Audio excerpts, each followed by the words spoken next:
साल 1978 की बात है, जब अजय नाम का एक नौजवान अपनी नौकरी के सिलसिले में अपने पैतृक गांव पाटीपुर से दूर शहर में रहने लगा। कुछ समय बाद उसकी मां की तबीयत अचानक बिगड़ गई और उसे गांव लौटना पड़ा। गांव पहुंचते ही उसे पता चला कि उसकी मां का निधन हो चुका है। उसे काफी दुख हुआ, लेकिन मां के अंतिम संस्कार के बाद उसे गांव में ही कुछ दिन और रुकना पड़ा। गांव का वातावरण हमेशा शांत और सुखद रहता था, लेकिन उस रात कुछ अजीब घटा। गांव के लोग बताते थे कि गांव के पास के पुराने जंगल में भूतों का बसेरा है और वहां शाम के बाद कोई नहीं जाता। अजय को इन बातों पर यकीन नहीं था। उसकी मां की मौत के गम में वह इन सब बातों से दूर था। उस रात अजय अपने घर में अकेला सो रहा था। रात के करीब 12 बजे अचानक उसे किसी के चलने की आहट सुनाई दी। उसे लगा कि शायद हवा चल रही होगी या कोई जानवर होगा।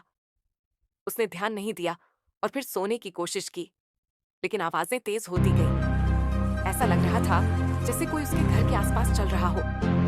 अजय उठकर खिड़की के पास गया और बाहर झांका। वहां कोई नहीं था, लेकिन आवाजें अब भी आ रही थी। उसे हल्का हल्का डर महसूस होने लगा। उसने सोचा कि यह उसका भ्रम हो सकता है और वह वापस सोने चला गया। रात के करीब 2 बजे अचानक दरवाजे पर किसी के खटखटाने की आवाज आई। अजय की आंखें डर के मारे खुल गईं। उसने धीरे से दरवाजा खोला और बाहर झांका, लेकिन वहां कोई नहीं था। अब उसकी नींद पूरी तरह उड़ गई थी। उसे लगा कि कुछ गलत हो रहा है। अगले दिन सुबह गांव के बुजुर्गों से उसने इस घटना के बारे में बताया। एक बूढ़े व्यक्ति ने उसे बताया कि उसकी मां की आत्मा अब भी उसके घर के आसपास है और शायद वह उससे कुछ कहना चाहती है।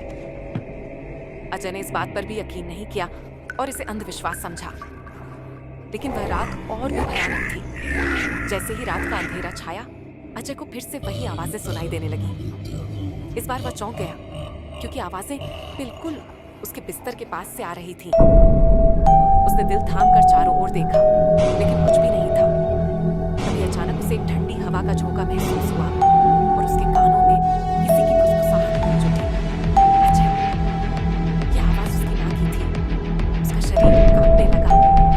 वह आवाज बार बार उसके नाम को पुकार रही थी, मानो कोई उससे कुछ कहना चाहता हो। अजय हिम्मत जुटाकर उठ खड़ा हुआ और बाहर की ओर भागा।